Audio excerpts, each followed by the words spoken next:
He had served his country with honor, risking everything for the freedom of others. But one ordinary afternoon, in the quiet of his own neighborhood, that same country turned against him. Without warning, flashing lights cut through the air, and a single command was barked before the crackle of a taser filled the street. The man who had once defended America now lay on the pavement, shaking, humiliated, and in pain. Why did it happen? And why is the nation still talking about it? His name was Marcus Hill, a 52-year-old Army veteran who had returned from overseas with more scars than anyone could see. A back injury from years of service had left him partially disabled, forcing him to rely on a cane to walk. Still, he remained proud, independent, and deeply connected to his small community in Georgia. It was a late summer afternoon, the kind where the air hangs heavy and quiet. Marcus had just left the corner store, a small bag of groceries in one hand, his cane in the other.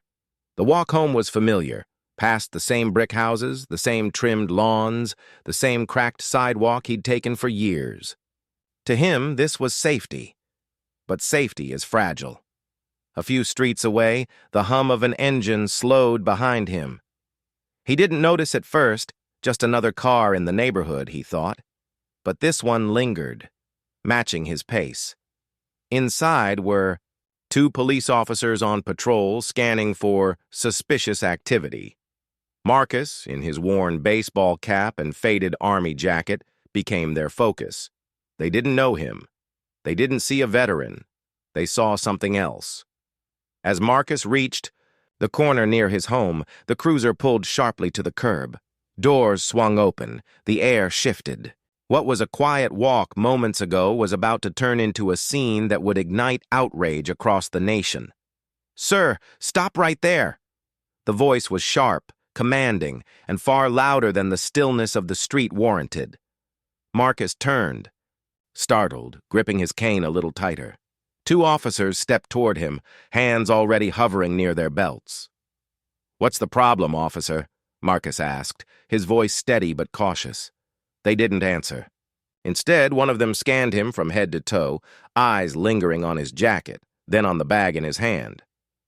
"We got a call about suspicious activity in the area," one finally said. "Mind telling us where you're headed?"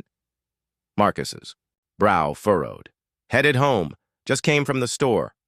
He nodded toward the bag of groceries, as if proof were needed, but proof wasn't what they were looking for. The second officer moved to circle behind him. Marcus felt his pulse quicken. His mind raced back to moments overseas when danger crept in from angles he couldn't see. He had learned to read situations fast, and this one wasn't going anywhere. Good. "Keep your hands where we can see them," the officer barked. "I've got a cane in one hand and groceries in the other," Marcus replied. "I can't—" "Hands up! Now!" The command sliced through the air, and Marcus tried to comply, awkwardly shifting the cane and bag to one side.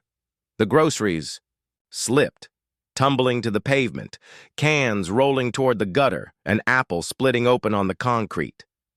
That's when it happened. The first officer stepped forward, taser drawn. The bright yellow prongs caught the sunlight for just a split second before they fired. The crackling sound filled the street. Pain ripped through Marcus's body, sending him collapsing to the ground, muscles seizing uncontrollably. His cane clattered across the sidewalk. Neighbors began to emerge from their porches, drawn by the shouting and the sharp pop of the taser. Phones came out. Voices rose in protest. "He's disabled!" someone yelled. "What are you doing?" But the officers didn't stop. One knelt on Marcus's back, pinning him down as he gasped for air. The other barked orders he couldn't even process through the haze of pain. Somewhere in the chaos, Marcus realized something chilling. This wasn't about a misunderstanding. This was about control, about power. And in that moment, no amount of service to his country, no uniform he had ever worn, was going to protect him. The world had narrowed to sound and pain, shouts, the low hum of the taser still echoing in his nerves, the scrape of concrete against his cheek. Marcus tried to speak, to tell them who he was, but every word caught in his throat. "I can't breathe," he managed to gasp. The officer on his back pressed down harder. "Stop resisting!" Resisting? Marcus could barely move. His right leg, already weakened from his injury, had gone completely numb from the shock. His hands trembled, splayed flat on the ground where everyone could see them. From somewhere close by, a woman's voice cracked with anger. "I've got this on video. You're hurting him." Another joined in. "He's a veteran. What's wrong? With you?" But the officers didn't even look up. Then, through the blur in his vision, Marcus saw a small hand reach out. His 10-year-old neighbor Malik, clutching his phone, recording with wide, terrified eyes. The sight hit harder than the taser. No child should see this. Marcus felt something shift, not in the officers, but in the crowd. The neighbors' voices grew louder, angrier. Someone shouted that an ambulance was on the way. Others demanded badge numbers. Finally, one of the officers eased the pressure just enough for Marcus to roll onto his side, coughing and wheezing.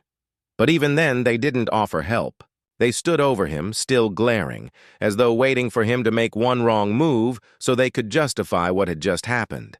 And in that moment, lying on the street he had walked for decades, surrounded by people he'd known for years, Marcus understood the truth. This wasn't an accident. This wasn't a mistake. This was what it meant to be seen as a threat in your own neighborhood, in your own country, no matter what you had sacrificed for it. The paramedics arrived minutes later, but to Marcus it felt like hours. They checked his vitals, lifted him onto a stretcher, and loaded him into the ambulance. The officers stood back now, their expressions unreadable, their hands resting on their hips as if nothing out of the ordinary had happened. Marcus spent the night in the hospital, treated for the electrical burns from the taser, a bruised rib, and the deep ache that came from being slammed against the pavement. The physical pain would fade. The humiliation would not. News of the incident spread quickly. The cell phone footage, shaky but clear, made its way online within hours. Millions watched as a disabled black veteran was tased and pinned to the ground in broad daylight. Outrage poured in from across the country. Veterans groups, civil rights organizations, and ordinary citizens demanding answers. The police department released a short statement calling the event a necessary response to suspicious behavior. They did not mention his service. They did not mention his disability. But Marcus's story could not be dismissed so easily. He spoke out, quietly. At first, then, with growing determination, about what had happened, about what it meant. His voice was steady, but his message cut deep. If this can happen to me, it can happen to anyone.